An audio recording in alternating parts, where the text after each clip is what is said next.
오늘 주신 하나님의 말씀은 신명기 33장 1절에서 3절까지의 말씀입니다. 하나님의 사람 모세가 죽기 전에 이스라엘 자손을 위하여 축복함이 이러하니라. 그가 일러스되 여호와께서 시내산에서 오시고 세일산에서 일어나시고 바란산에서 비추시고 1만 성도 가운데 강림하셨고 그의 오른손에는 그들을 위해 번쩍이는 불이 있도다. 여호와께서 백성을 사랑하시나니 모든 성도가 그의 수중에 있으며 주의 발 아래에 앉아서 주의 말씀을 받는도다. 주님의 말씀입니다. 아멘.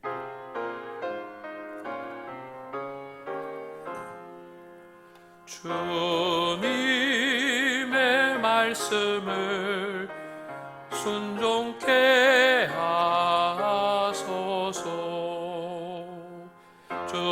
주님의 말씀을 순종케 하소서.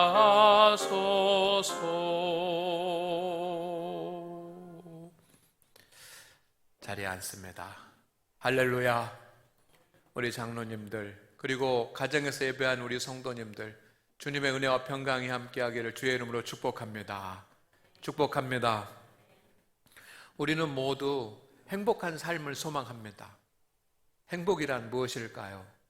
사전적 의미로는 욕구와 욕망이 충족되어서 만족하고 즐거운 상태, 그래서 불안감을 느끼지 않고 안심하는 상태를 행복이라고 합니다. 욕구, 만족, 즐거움, 안심이라는 그런 단어들이 눈에 띕니다. 그러나 세상을 살면서 자기의 욕구가 충족돼서 만족하고 그로 인하여 즐겁고 이것이 계속 유지되면서 안심하는 사람은 얼마나 되겠습니까?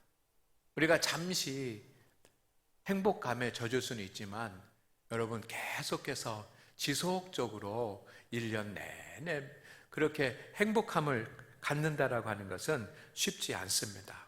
왜냐하면 인간의 욕구에는 만족이 없기 때문입니다. 우리가 어떤 때는 정말 하나님의 은혜에 감사할 때가 있습니다. 두 손을 높이 들고 할렐루야 하면서 하나님 나에게 이런 선물을 주시고 하나님 나에게 이런 은혜를 주시니 감사합니다 하면서 막 가슴이 뜨거워지고 행복감이 막 오고 신나고 즐거울 때가 있습니다. 그런데 한 10분 정도만 지나면 그 마음이 다 소멸됩니다. 그리고 더 큰 욕구가 생기고 더 큰 소원이 생겨서 또다시 염려하고 근심하게 됩니다. 이것이 인간의 모습입니다. 그래서 저는 행복은 영적인 것과 관계 있다라고 그렇게 믿습니다. 하나님과 동행하면서 주님과 함께 살아가는 그 상태, 그것이 행복인 것입니다. 믿음이 없는 사람들은 도저히 이해할 수가 없습니다. 그것이 무슨 행복인가? 그러나 분명한 것은 행복은 영적인 것과 관계되어져 있고 하나님과 동행하면서 살아가는 것, 거기에 진정한 행복이 있는 것입니다. 사랑하는 우리 장안교회 성도 여러분, 그 행복을 알기를 주의 이름으로 축복합니다. 축복합니다. 행복이라고 하는 찬양이 있습니다. 제가 오늘 그 찬양의 가사를 여러분들에게 좀 읽어드리려고 합니다.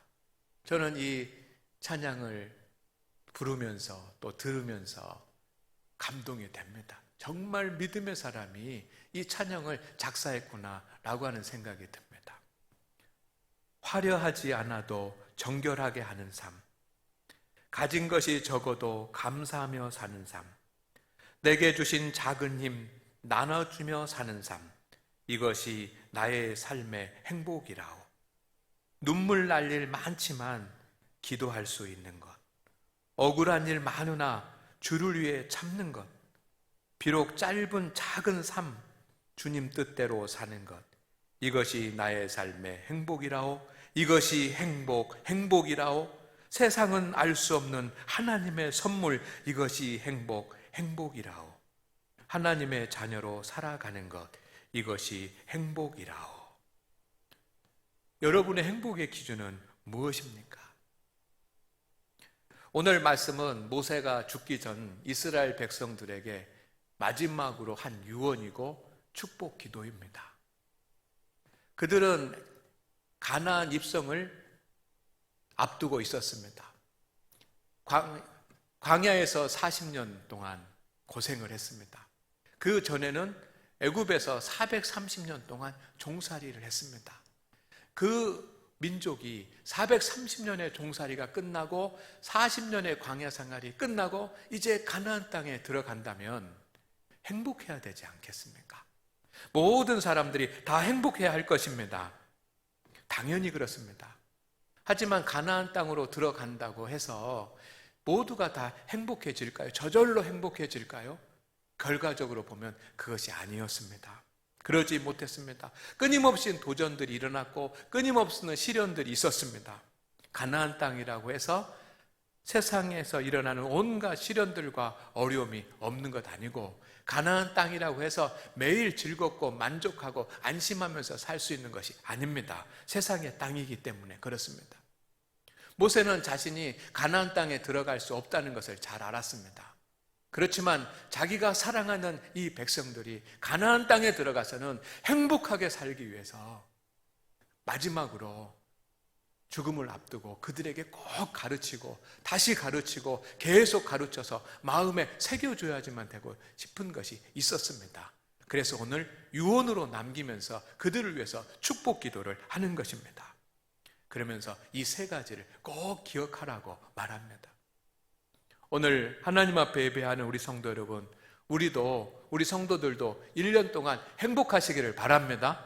그렇다고 한다면 오늘 모세가 우리를 통해서 하나님의 말씀을 대언하는 이 모세의 메시지를 마음에 새기시기를 바랍니다. 첫째, 하나님께서는 내가 있는 곳에 항상 계십니다. 이것을 알면 행복해집니다.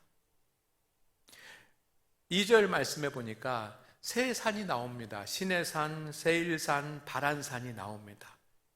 이 모든 산들은 이스라엘 백성들이 출애굽을 하고 이제 가나안 땅으로 가는 그 초기에 통과했던 그런 산들입니다. 성도 여러분, 여러분이 인생을 살다 보면 이렇게 큰 산들을 통과해야지만 되고 큰 산들을 넘어야지만 될 때가 있습니다.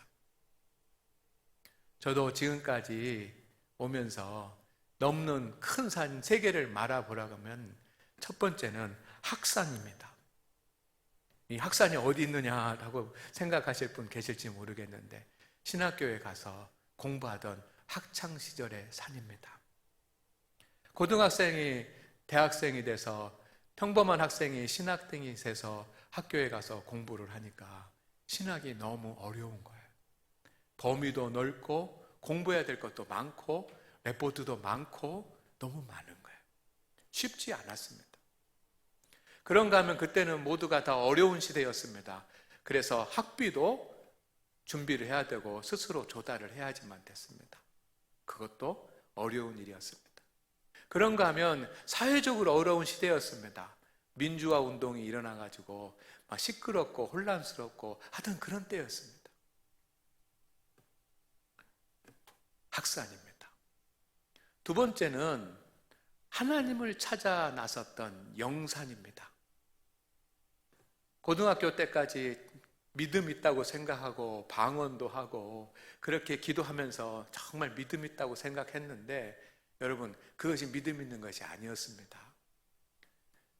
하나님을 더 찾아야지만 됐고 하나님 더 가까이 가야지만 됐습니다. 내가 신학교에 자원하면서 한 신학교에 갔지만 나의 신앙은 기복주의 신앙이었고 저의 신앙은 인본주의 신앙이었습니다. 그것이 하나님의 뜻에 합당하고 하나님의 뜻을 구별하고 하나님 앞에 더 가까이가 주님과 영적인 교제를 나누는 그런 믿음의 자리에까지 나가는 것은 쉽지 않았습니다. 의심도 있었고 혼란도 있었고 시험도 있었고 유혹도 있었습니다.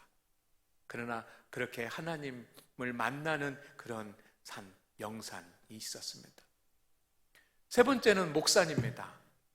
저는 생각해 보니까 이제 목회를 시작한 지가 30년째입니다. 금년이.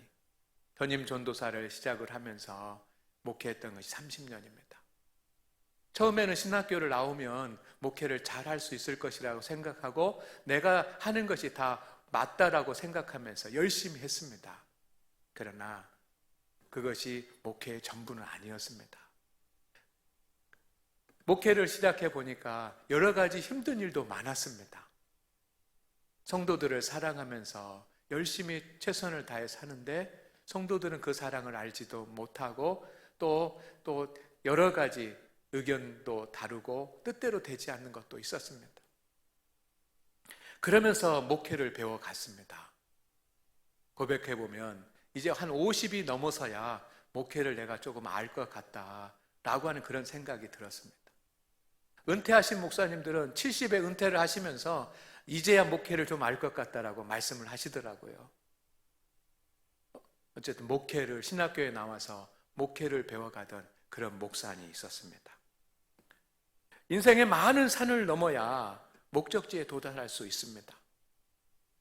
여러분, 사춘기, 청년기, 그리고 중년기, 노년기 큰 산맥들이 있습니다.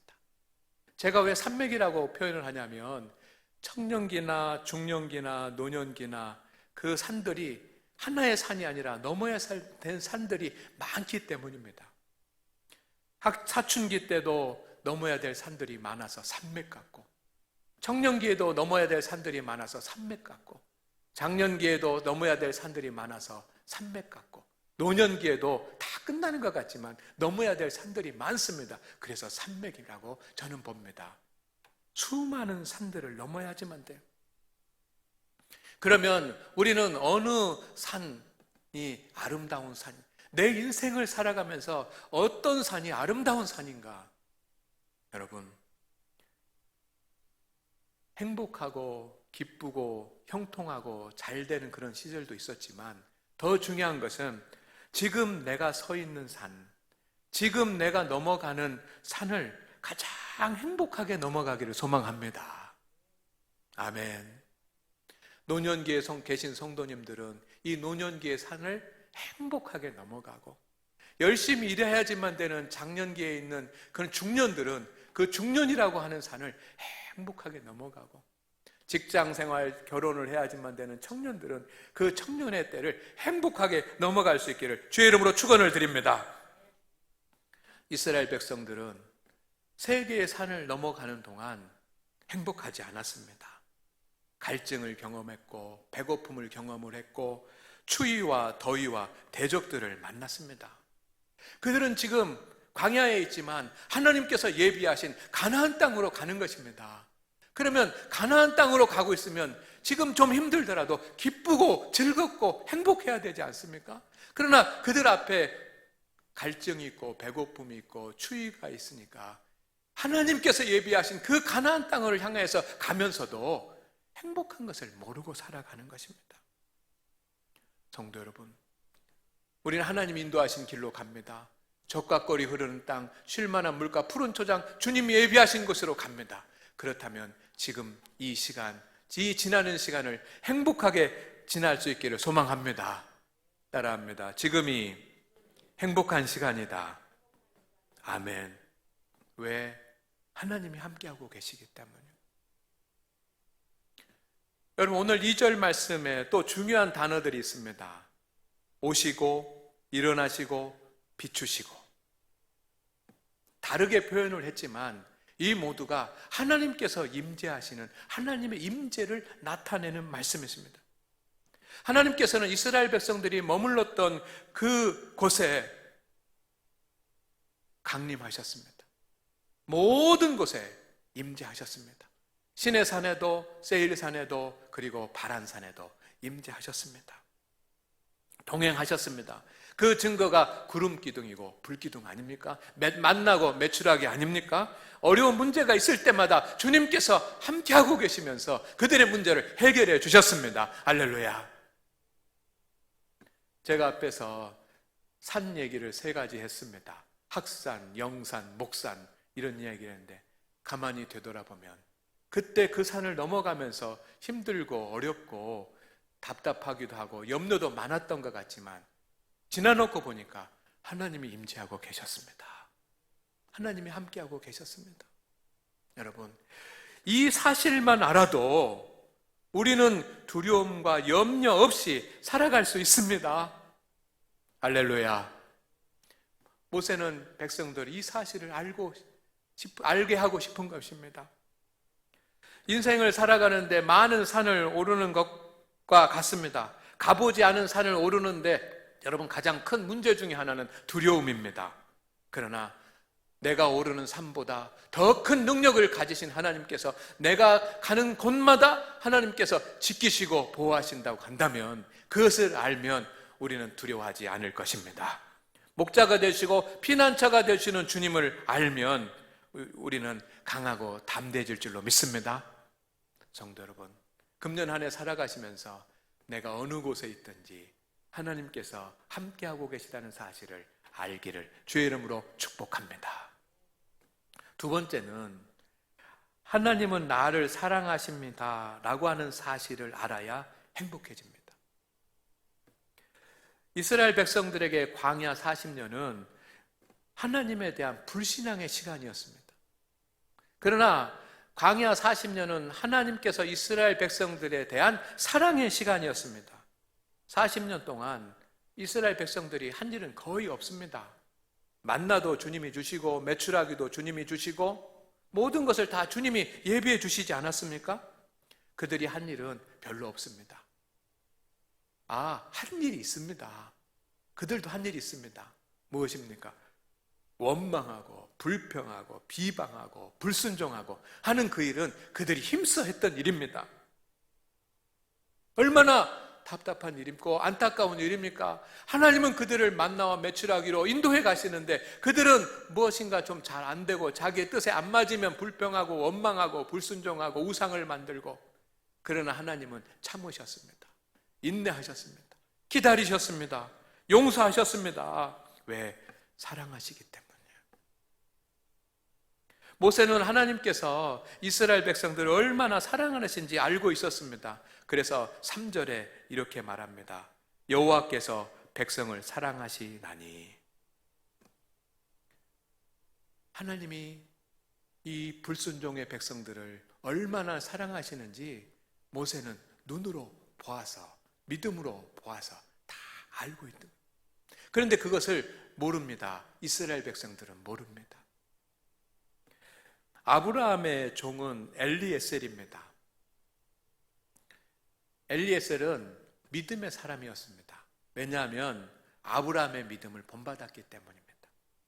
아브라함이 하나님 앞에 어떻게 헌신하고 하나님을 어떻게 예배하고 하나님의 뜻에 어떻게 순종하는지를 보았습니다. 그래서 믿음의 사람이 됐습니다. 그런데 여러분, 엘리에셀이 아브라함을 통해서 본 것은 아브라함의 하나님을 향한 믿음이 얼마나 큰 것인지도 보았지만 아브라함의 믿음보다 더 크게 아브라함을 사랑하시는 하나님의 사랑을 보는 겁니다. 창세기 24장 27절 말씀에 이렇게 되어 있습니다. 나의 주인에게 주의 사랑과 성실을 그치지 아니하여 싸우며. 나의 주인이 누구입니까? 아브라함이에요. 여기서 나는 엘리에셀입니다. 엘리에셀이 가만히 보니까 나의 주인에게 주의 사랑과 성실을 그치지 아니하셨다라고 하는 것을 본 겁니다. 아브라함도 하나님을 향해서 믿음으로 나갔지만 그보다 100배, 1000배, 10,000배 헤아릴 수 없는 사랑을 하나님께서 아브라함에게 부어주시는 것을 이 엘리에셀이 본 것입니다. 하나님은 사랑의 하나님이십니다. 예수님께서 인간의 몸을 입고 이 땅에 오셨습니다. 그러나 여러분, 하나님이 아들이 이 땅에 오신 것을 우리는 분명히 알아야지만 됩니다. 우리를 구원하시기 위해서 오셨습니다. 그런데 왜 구원하시기 오셨습니까? 요한복음 3장 16절 말씀에 보면 하나님께서 세상을 이처럼 사랑하사 우리를 사랑하시기 때문에 오셨다는 것입니다. 사랑하시기 때문에 우리를 구원하시기 위해서 오셨다는 것입니다. 아멘입니까? 하나님은 우리가 주님을 사랑하기를 원하시고 형제를 사랑하시기를 원하십니다. 그런데 사랑하라고 요구하시는 분이 아닙니다. 요구만 하시는 분이 아닙니다. 하나님이 먼저 사랑하시는 분이십니다. 요한복음 15장 12절 말씀에 내 계명은 곧 내가 너희를 사랑한 것 같이 너희도 사랑하라 하는 이것이니라. 하나님의 계명은 서로 사랑하라는 것입니다. 그런데 서로 사랑하는 것보다 더 먼저 있는 것은 주님께서 우리를 사랑하시는 것입니다. 주님은 우리를 용서하라고 말씀하십니다. 7번씩 70번이라도 용서하라고 말씀하십니다. 그러나 우리에게 용서만 하라는 것이 아니라 우리를 더 먼저 용서하신 분이 주님 아니십니까? 사랑하시기 때문입니다. 이 사실만 알아도 우리는 행복하게 살아갈 수 있습니다. 따라합니다. 이 사실만 알아도 우리는 행복하게 살아갈 수 있습니다. 사람은 자기를 사랑해주는 사람이 없다고 판단될 때 슬퍼지고 우울증에 걸리고 고독해지는 것입니다. 눈물이 나는 것입니다. 그러나 반대로 누군가가 나를 사랑한다는 것을 알면, 그리고 그와 사랑에 빠지면 다른 사람의 사랑은 필요하지 않게 됩니다. 정말 나를 사랑해주는 한 사람이 있다고 한다면 100명의 사랑을 받을 필요가 없지 않습니까? 진정으로 한 사람의 사랑을 받고 있다면 100명의 사랑을 못 받는다고 불평하지 않을 것입니다. 내가 누군가의 사랑을 받고 있는 것을 안다면 우리는 세상이 아무리 힘들고 어려워도 그 세상을 강하고 담대하게 살아갈 수 있습니다. 이길 수 있습니다. 모세는 이스라엘 백성들에게 말합니다. 하나님께서 사랑하시는 것을 깨달아 알라고 부탁합니다. 하나님의 사랑을 알면 가난해도 절망하지 않습니다. 대적이 있어도 두렵지 않습니다. 그리고 시험이 있어도 넘어지지 않습니다. 그러나 그 하나님의 사랑을 아는 사람이 얼마나 되겠습니까? 그 하나님의 사랑을 느끼면서 사는 사람이 얼마나 되겠습니까? 성도 여러분, 여러분은 하나님을 사랑하십니까? 하나님께서 여러분을 사랑하신다는 것을 느껴보셨습니까? 제자들은 주님과 매일 3년 동안 함께 했습니다. 주님이 그들을 사랑하셨습니다. 그들을 지키시고 보호하시고 가르치시고 물고기 잡는 어부에서 교회의 기둥으로 세우셨습니다. 사랑하셨습니다. 그런데 제자들은 3년 동안 예수님을 쫓아다녔지만 그때는 주님이 자신들을 사랑한다라고 하는 것을 깨닫지 못하고 알지 못했습니다. 많은 사람들이 예수님에게 말씀을 듣고 감동을 받았습니다. 병자가 치유받았습니다. 귀신 들린 사람들의 귀신이 쫓겨나갔습니다. 인생의 문제가 해결됐습니다. 그러나 자신의 문제는 해결된 것을 알았지만 주님이 자신들을 사랑하고 계시다는 사실을 알지 못했습니다. 그런데 한 여인이 있습니다. 그 여인은 불행하게 산 여인이었습니다. 그녀는 어느 날 자신의 전 재산을 모아가지고 향유 옥합을 준비했습니다. 그래서 그것을 예수님께 가지고 와서 깨뜨려서 예수님의 머리에 붓고 몸에 부었습니다. 사람들이 난리가 났습니다. 이게 얼마짜리인데 이거 팔아서 가난한 사람들에게 나누어지면 유익이 될 텐데 그렇게 합니다. 그러나 그는 눈물을 흘리면서 예수님의 몸에 향유를 붓습니다. 주님이 말씀하십니다. 제자들이 이렇게 평가하고 판단할 때 주님께서 내 장래를 위한 것이라고 그렇게 말합니다. 여인은 예수님께서 십자가에 달려서 자기의 죄를 구원하실 것을 알았습니다. 어떻게 이 많은 돈을 들여가지고 옥합을 깨트려서 주님의 몸에 부을 수 있겠습니까? 주님이 자신을 사랑한다는 사실을 알았기 때문이에요. 그래서 전부를 드릴 수 있었던 것입니다. 오늘 하나님 앞에 예배한 우리 성도 여러분, 신앙생활을 하면서 불평이 많은 사람은 하나님께서 자신을 사랑한다는 사실을 느끼지 못하는 사람입니다. 오히려 자신이 하나님께 한 일만 생각하는 사람입니다. 나는 주님을 위해서 많은 일을 하는데 힘들고 어렵고 곤고하다라고만 생각되는 겁니다. 교회에 재직되신 우리 성도님들, 중직자들, 하나님의 사명을 감당하시는 우리 성도 여러분, 하나님의 사랑을 모르는 직분자가 되지 않기를 원합니다. 하나님의 사랑을 아는 장로님, 하나님의 사랑을 체험하는 권사님, 하나님의 사랑 때문에 눈물을 흘리는 집사님들 되시기를 주의 이름으로 축복합니다. 주님은 지금 내 모습이 어떠한 모습이더라도 사랑하십니다. 성도 여러분, 주님께서 나를 사랑하신다라고 하는 사실을 아는 사람은 그래서 행복해지는 것입니다. 세 번째, 매일 하나님의 말씀을 받아야 행복해집니다. 3절에 주의 발 아래에 앉아서 주의 말씀을 받는도다라고 말합니다. 이것이 성도가 힘써야 될 일입니다. 모세는 믿음의 눈이 열려서 이스라엘 백성들에게 임하시는 하나님의 영광된 모습을 눈으로 보았습니다. 그러면서 2절에 이스라엘 백성들 가운데 임하시는 하나님의 영광된 모습을 표현해 왔는데 이렇게 표현합니다. 그의 오른손에는 그들을 위해 번쩍이는 불이 있도다. 그의 오른손입니다. 하나님의 오른손에는 그들을 위해, 이스라엘 백성들을 위해 가지고 계시는 번쩍이는 불이 있도다. 하나님께서 이스라엘 백성들에게 나타나셨습니다. 그런데 그의 오른손에 번쩍이는 불을 갖고 계십니다. 그런데 그 번쩍이는 불을 이스라엘 백성들을 위한 것이었습니다. 이 번쩍이는 불이 무엇입니까? 이 번쩍이는 불은 하나님의 말씀입니다. 개역성경, 우리가 전에 사용하던 개역성경에는 불같은 율법이라고 표현되어 있습니다.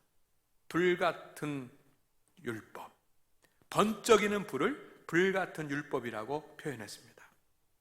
하나님은 사랑하는 자기 백성들을 위하여 말씀을 주십니다. 말씀을 주시기 위해서 주님께서 나타나셔서 그의 오른손에 하나님의 말씀을 들고 서 계시고 우리는 그 말씀을 받아야 합니다.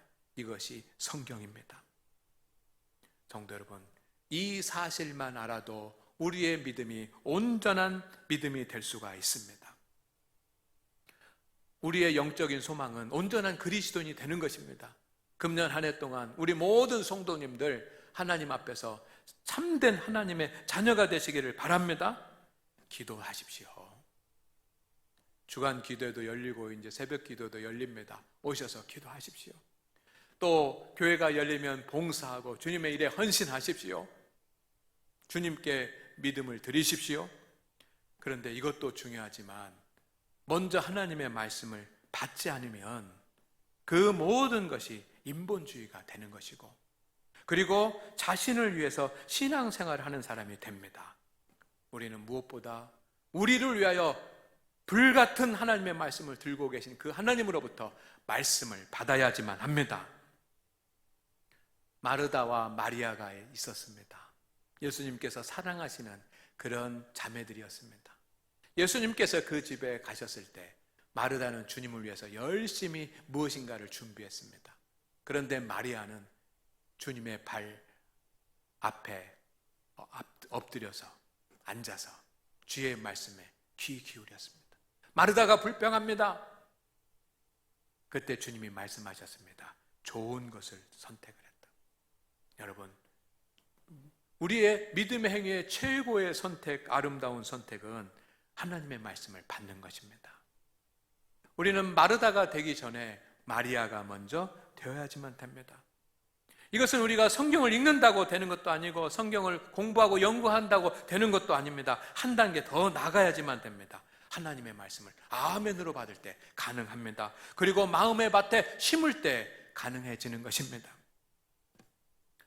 우리의 심령이 옥토가 돼서 하나님의 말씀을 받기를 원합니다. 겸손해져야지만 됩니다. 하나님의 말씀 앞에서 회개하고 통회하며 옥토와 같이 심령이 겸손해서 주님 말씀하시옵소서, 주의 종이 듣겠나이다, 그런 마음으로 하나님의 말씀을 받으십시오. 사모하는 마음을 가져야지만 됩니다. 말씀을 알기 위해서 사모하는 것이 아니라 말씀을 듣고 내 삶에 적용하겠습니다. 주님께서 말씀하시면 내가 이 말씀 듣고 내 삶에 적용하겠습니다 하는 그런 사모하는 마음으로 말씀을 받으십시오. 그리고 묵상하십시오. 계속해서 묵상하십시오. 말씀을 완전히 소화해서 내 것으로 받기 위해서 묵상하십시오. 말씀을 읽는 성도가 아니라, 말씀을 공부하는 성도가 아니라 말씀을 받는 성도들에게 하나님의 말씀 열매가 나타납니다. 말씀을 읽을 때도 말씀을 받아야 되고, 말씀을 공부할 때도 말씀을 받아야 하는 것입니다. 성도에게는 육체의 열매가 나타나서는 안 되지 않습니까?